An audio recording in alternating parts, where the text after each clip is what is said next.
Bismillahirrahmanirrahim. Assalamualaikum warahmatullahi wabarakatuh. Perkenalkan, saya Indah Citun Haliza dengan NIM 2020202108. Jadi di sini saya dari mahasiswa UIN Raden Kota Palembang, lebih tepatnya di Fakultas Ilmu Tarbiyah dan Keguruan. Saya dari jurusan Pendidikan Agama Islam. Dan lebih tepatnya lagi, saya dari kelas 223 atau biasa disebut dengan PAI 3. Jadi di sini saya akan menyelesaikan tugas ujian akhir semester saya, yaitu dari mata kuliah pengembangan media dan sumber belajar. Jadi di sini juga saya ucapkan terima kasih kepada dosen terkece kami pada semester ini, yaitu Bu Husna Lutfia MPD. Baik, di sini saya akan menjelaskan apa yang telah saya pelajari dari 7 kelompok yang telah ditampilkan kemarin. Bagi teman-teman yang ingin tahu 7 kelompok itu apa saja, seperti yang telah tertera di samping ya teman-teman ya, boleh dibaca dahulu. Jadi selanjutnya yaitu materi pertama yang akan saya bacakan, yaitu pembagian dan macam-macam dari media pembelajaran. Selamat menyaksikan. Baik, sebelum kita masuk ke macam-macam media pembelajaran, kita harus tahu apa sih media pembelajaran itu. Media adalah alat bantu apa saja yang dijadikan penyaluran pesan guna mencapai tujuan. Media juga mempunyai 2 fungsi loh teman, yaitu yang pertama sebagai alat bantu dan yang kedua sebagai sumber belajar. Nah, yang pertama sebagai alat bantu. Media mempunyai fungsi melincinkan jalan menuju tercapainya tujuan pengajaran. Hal ini dilandasi dengan keyakinan bahwa proses belajar mengajar dengan bantuan media mempertinggi kegiatan belajar anak didik dalam tenggang waktu yang cukup lama.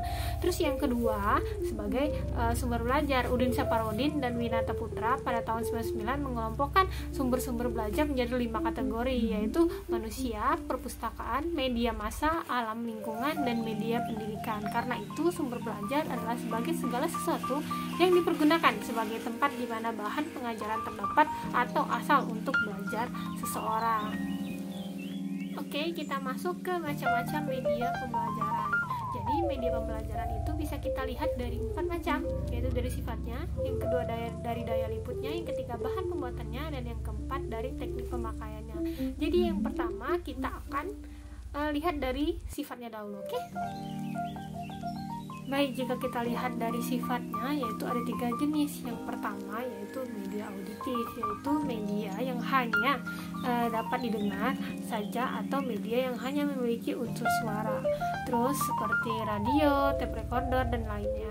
Terus yang kedua yaitu media visual, yaitu media yang hanya dapat dilihat saja, tidak mengandung unsur suara seperti gambar dan berbagai bentuk bahan yang dicetak seperti media grafis dan lainnya. Terus yang ketiga yaitu media audiovisual atau AVA, merupakan media instruksional modern yang sesuai dengan perkembangan zaman atau kemajuan ilmu pengetahuan teknologi. Nah, meliputi media yang dapat dilihat dan didengar, terdiri dari 2 macam, yaitu yang pertama audiovisual diam dan audiovisual gerak. Baik, kita lanjut ya teman-teman. Selanjutnya kita lihat media pendidikan itu dari daya liputnya. Jadi yang pertama media dengan daya liput luas dan serentak, yaitu contohnya radio dan TV. Jadi yang kedua media dengan daya liput yang terbatas oleh ruang dan waktu, ruang dan tempat, contohnya seperti film, sound slide, film rangkai. Nah, itu harus menggunakan tempat yang tertutup dan gelap, tapi bisa kita ulang-ulang videonya itu. Terus yang ketiga yaitu media pengajaran individual, dan yang keempat yaitu media dengan penggunaan untuk seorang diri, termasuk media modul berprogram dan pengajaran melalui komputer. Oke, kita lanjut ya. Dilihat dari yang ketiga, yaitu dilihat dari bahan pembuatannya. Yang pertama yaitu media sederhana.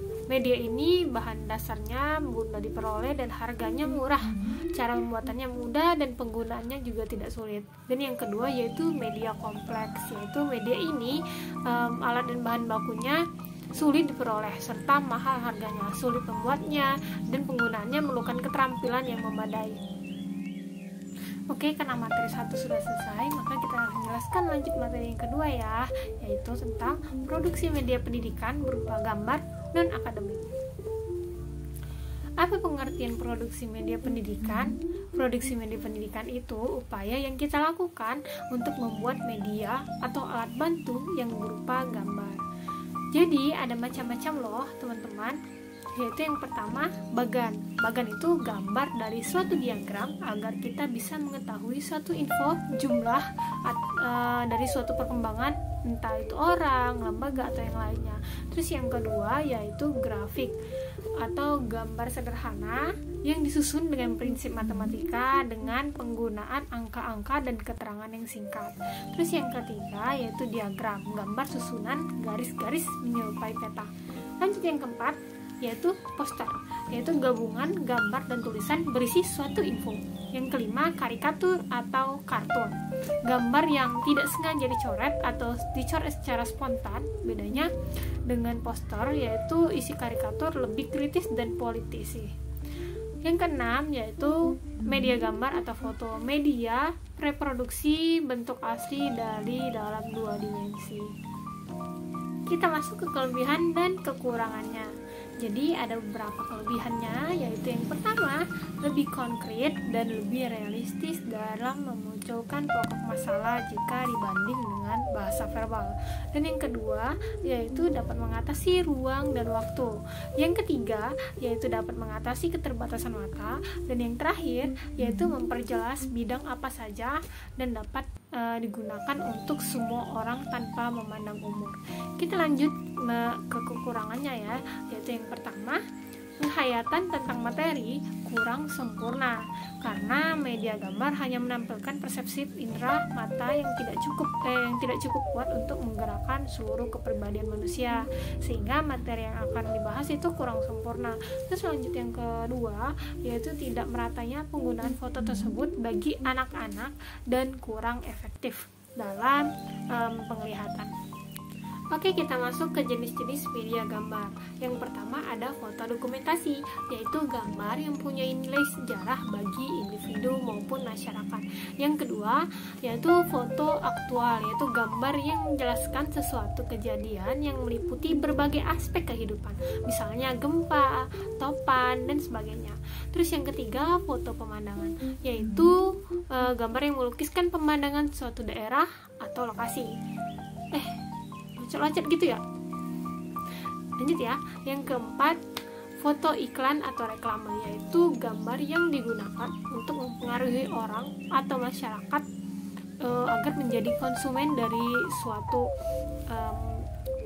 perusahaan. Terus yang kelima yaitu foto simbolis, yaitu gambar yang menggunakan bentuk simbol atau tanda yang mengungkapkan pesan tertentu dan dapat mengungkapkan kehidupan manusia yang mendalam serta gagasan-gagasan atau ide anak didik.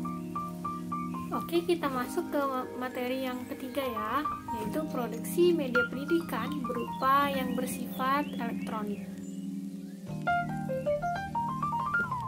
Oke, kita langsung masuk, yaitu yang pertama radio dan tape.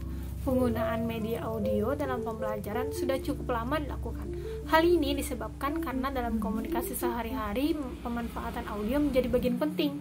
Media audio dapat diartikan sebagai bahan pembelajaran yang disajikan dalam bentuk auditif yang dapat merangsang pikiran, perasaan, dan juga perhatian dan kemauan siswa sehingga terjadi proses belajar mengajar.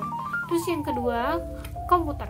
Kemajuan teknologi komputer sejak kemunculannya pada tahun 1959 hingga tahun 1960 sangat lamban. Namun sejak tahun 1975 ketika ditemukan prosesor kecil yaitu mikroprosesor, keadaan tersebut berubah secara dramatis. Di sekolah-sekolah negara maju seperti Amerika Serikat, penggunaan komputer sudah dilakukan sejak sekolah dasar loh, yang dimulai pada tahun 1980-an. Dan kini di setiap sekolah komputer sudah menjadi barang yang lumrah. Terus yang ketiga masuk ke overhead projector atau OHP. Kita kenalnya OHP. Nah, jadi ini sebuah alat proyeksi yang mampu menampilkan unsur-unsur media seperti gambar, teks, video, animasi, video, baik secara terpisah ataupun gabungan antara unsur-unsur media tersebut. Dan dapat dikoneksikan dengan perangkat elektronik lainnya seperti komputer, TV, DVD, dan video player. Masuk ke yang keempat, yaitu closed circuit television. Apa tuh? Ini kita kenal biasanya dengan kata CCTV. Di negara-negara maju seperti Amerika, Inggris, Jepang, dan yang lainnya, CCTV telah digunakan menjadi alat pendidikan yang banyak digunakan di sekolah maupun di perguruan tinggi. CCTV harus ditangani sendiri oleh staf lembaga pendidikan yang bersangkutan, walaupun mereka bukan ahli dalam bidang siaran. Staf pengajaran akan turut dilibatkan dalam perencanaan keseluruhan program dalam persiapannya maupun penyiarannya. Kita masuk yang kelima, yaitu sound amplifier. Sound amplifier sangat mudah berguna bila dipakai dalam kelas besar. Beberapa peserta didik tidak bisa menangkap apa yang disampaikan oleh pendidik karena mereka tidak bisa mendengar suara pendidik. Misal jumlah orangnya tuh banyak, misalnya sekelas bisa 50, jadi suara dosen atau suara gurunya tuh tidak terdengar. Jadi lebih baik menggunakan alat ini sih bagusnya. Jadi peserta didik bisa mendengar lebih baik. Masuk ke pemanfaatan media. Menurut saya pemanfaatan media elektronik itu contohnya seperti proyektor, bukan handphone dan laptop. Contoh kalau proyektor itu kita bisa menampilkan PPT itu ke dalam ruang kelas agar semua orang bisa melihat. Kalau untuk handphone atau laptop itu kita bisa lihat dari masa pandemi. Jadi banyaknya penggunaan misalnya aplikasi Zoom, Google Meet itu sangat memudahkan kita agar kita tetap bisa belajar walaupun kita terbatas ruang dan waktu. Seperti itu sih. Mungkin ada teman-teman yang ingin menambahkan ya, boleh di kolom komentar, oke? Selanjutnya kita masuk ke materi yang keempat, yaitu pengembangan media visual AIT. Jadi audiovisual artinya berarti kombinasi antara gambar dan suara, sehingga dapat kita simpulkan bahwa media audiovisual itu benda yang dapat dimanipulasikan, dilihat, didengar, dibaca, dibicarakan, beserta instrumen yang dipergunakan dengan baik dalam kegiatan belajar mengajar dapat mempengaruhi efektivitas program instruksional atau AVA, yaitu alat bantu yang mengkombinasikan antara gambar dan suara. Nah, sedangkan pengertian dari pengembangan media pembelajaran adalah suatu usaha penyusunan program media pembelajaran yang lebih tertuju pada perencanaan media. Kita lanjut.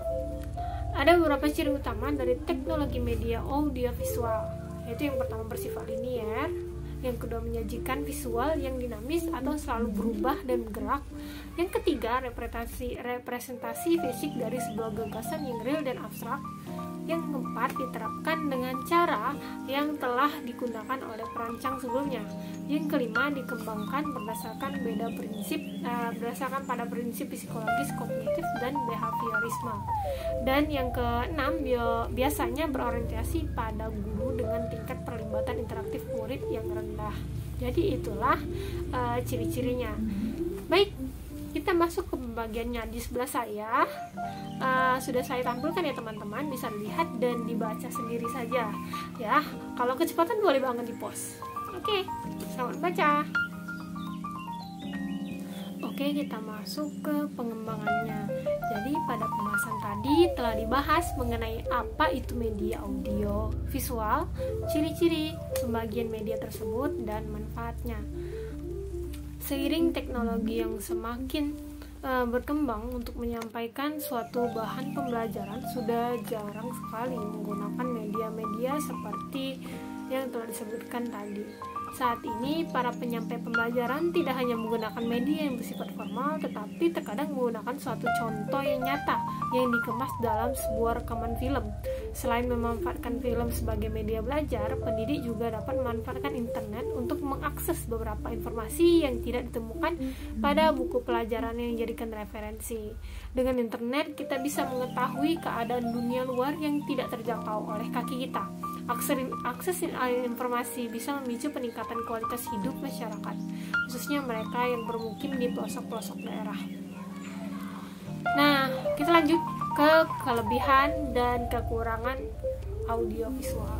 beberapa kelebihan media audiovisual pembelajaran sama dengan pengajaran media audiovisual, yaitu yang pertama, memperjelas penyajian pesan agar tidak terlalu bersifat verbalistis dalam bentuk kata-kata tertulis atau lisan belaka.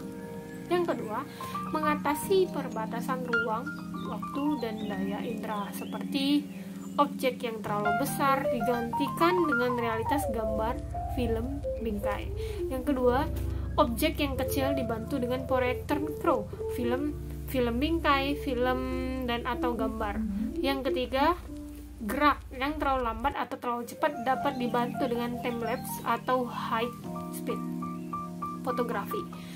Yang keempat, kejadian atau peristiwa yang terjadi masa lalu bisa ditampilkan lagi lewat rekaman film, video, atau foto secara verbal.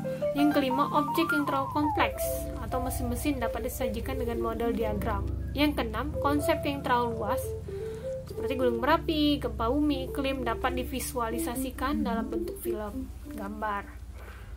Terus kelebihan yang ketiga yaitu media audiovisual bisa berperan dalam pembelajaran tutorial. Tapi media audiovisual ini juga punya kekurangan loh teman-teman, seperti terlalu menekankan pentingnya materi ketimbang proses pengembangannya dalam tetap memandang materi audiovisual sebagai alat bantu guru dalam mengajar.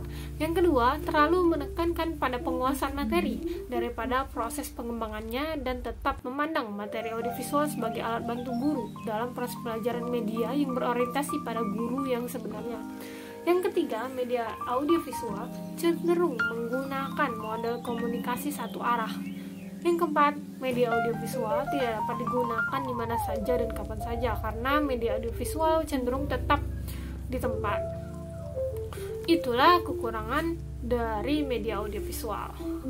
Oke, kita lanjut ke fungsi audiovisual. Jadi ada beberapa fungsi. Yang pertama yaitu fungsi edukatif, menyampaikan pengaruh yang bernilai pendidikan dan mendidik siswa secara masyarakat supaya berpikir kritis, memberi pengalaman yang bermakna, serta mengembangkan dan memperluas cakrawala berpikir siswa.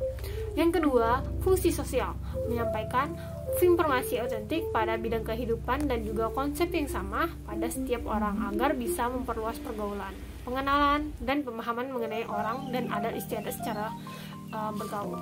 Kita lanjut ke fungsi yang ketiga yaitu fungsi ekonomis. Dengan memakai media pendidikan, pencapaian tujuan dapat dilakukan dengan efisien. Penyampaian materi dapat menekankan sedikit mungkin pemakaian biaya, tenaga, dan waktu tanpa mengurangi efektivitas dalam mencapai tujuan.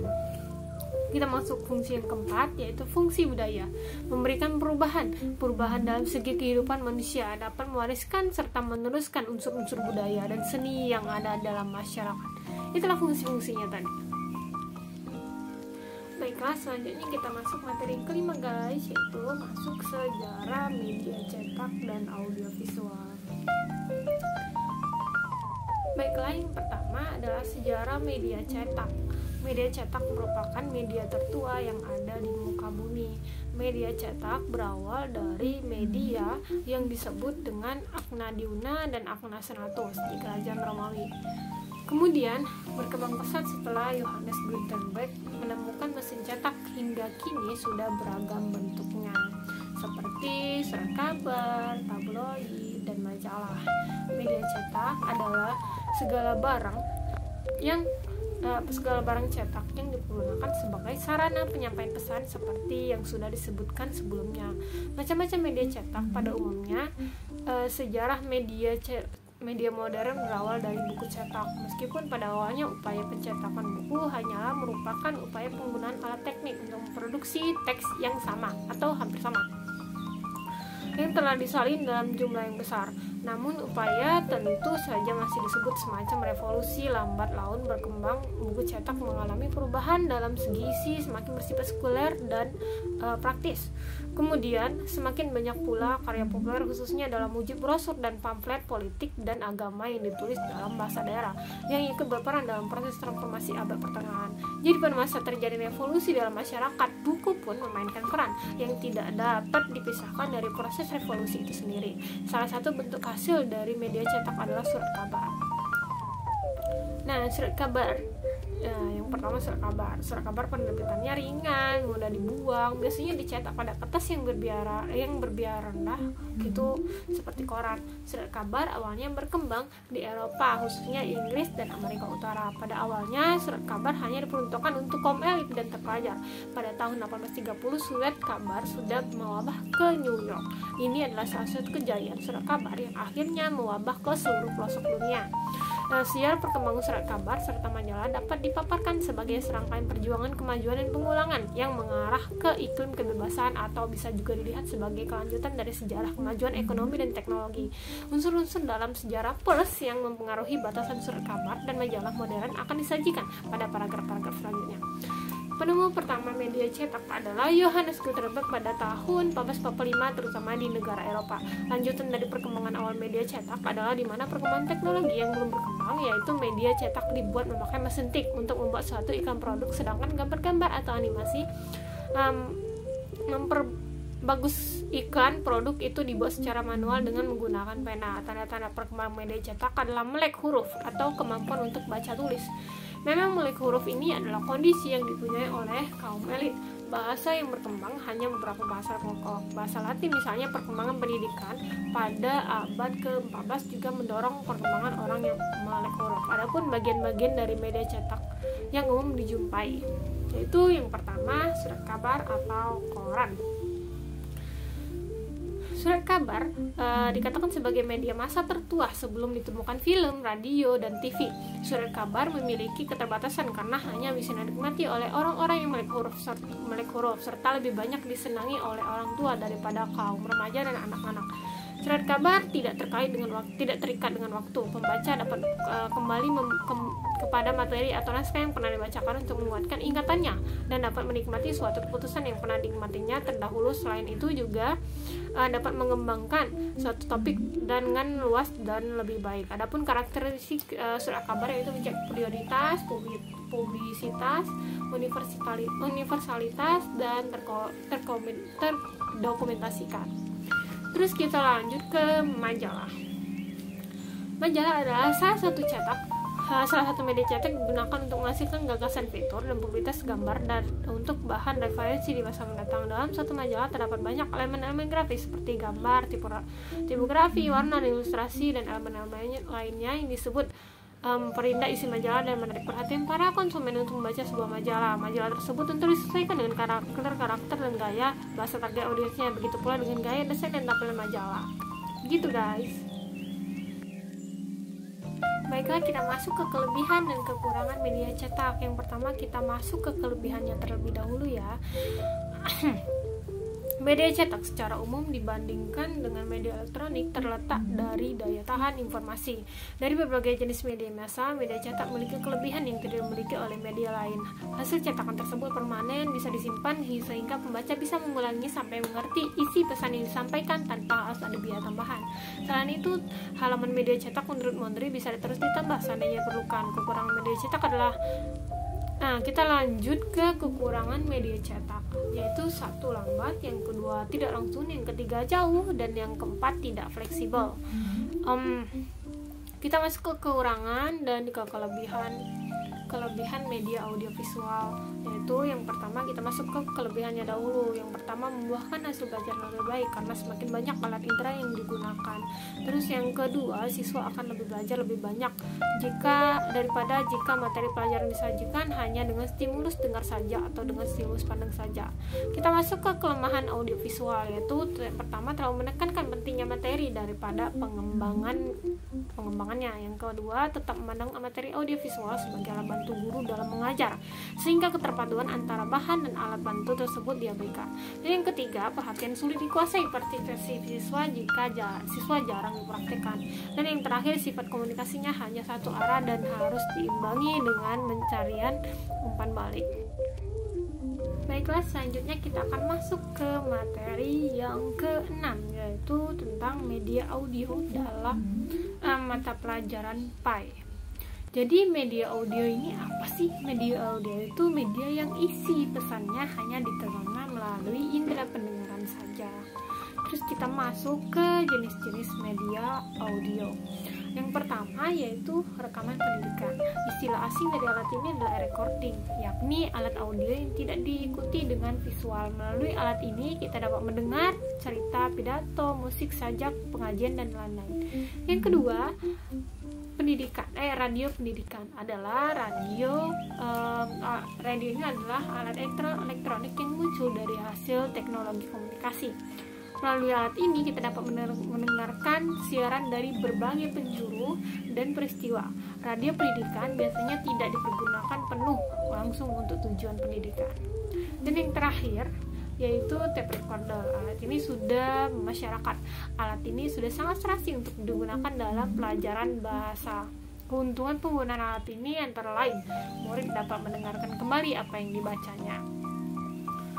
Kita masuk ke cara pengembangan media audio, yaitu meliputi langkah-langkah dan teknik penggunaan media audio. Yang pertama adalah langkah-langkah untuk mempersiapkan media audio, yaitu mempersiapkan diri, mempersiapkan kesiapan siswa, mendiskusikan, membahas materi program audio, mendengarkan materi audio yang akan dibahas.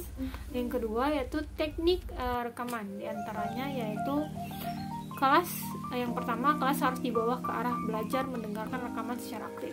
Yang kedua, guru hendaknya mengenal dan memahami rekaman tersebut. Yang ketiga, menguasai penggunaan rekaman dan cakap menggunakan rekaman dalam belajar. Yang keempat, kegiatan lanjutan, menyiapkan materi penting untuk disampaikan di awal atau di akhir pemutaran rekaman. Hal-hal apa yang harus ditegaskan. Kita masuk ke pemanfaatan yang dapat dilakukan untuk media audio dalam pelajaran PAI. Contohnya adalah mata pelajaran Al-Quran dan Hadis. Pembelajaran Al-Quran dan Hadis menekankan pada kemampuan baca tulis yang baik dan benar untuk memahami secara tekstual dan konseptual, serta mengamalkan kandungannya dalam kehidupan sehari-hari. Baik, alhamdulillah ya, ini adalah materi terakhir kita, yaitu merancang dan membuat media visual. Media visual adalah media yang hanya dapat dilihat dengan menggunakan indera penglihatan. Jenis media inilah yang sering digunakan oleh para guru untuk membantu menyampaikan isi atau materi pelajaran. Kita masuk ke media visual. Menurut Smaldino, jenis-jenis media visual terdiri dari 6 kategori. Yang pertama realistik, yang kedua analogi, yang ketiga organisasional, yang keempat relasional, yang kelima transformasional, dan yang terakhir interpretif. Kita masuk ke langkah-langkah dalam merancang media pembelajaran visual dengan Microsoft PowerPoint. Boleh dilihat teman-teman ya di sebelah. Kalau kecepatan boleh banget di pause, oke? Nah, selanjutnya kita akan masuk ke langkah-langkah membuat media pembelajaran visual dengan PowerPoint. Boleh dilihat lagi ya teman-teman ya di sebelah. Kalau kecepatan boleh banget di pause.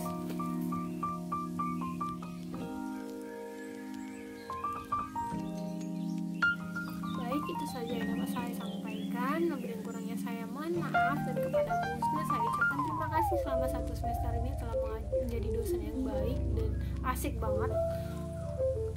Semoga video yang saya buat ini bermanfaat bagi kita semua. Amin ya rabbal alamin. Wassalamualaikum warahmatullahi wabarakatuh.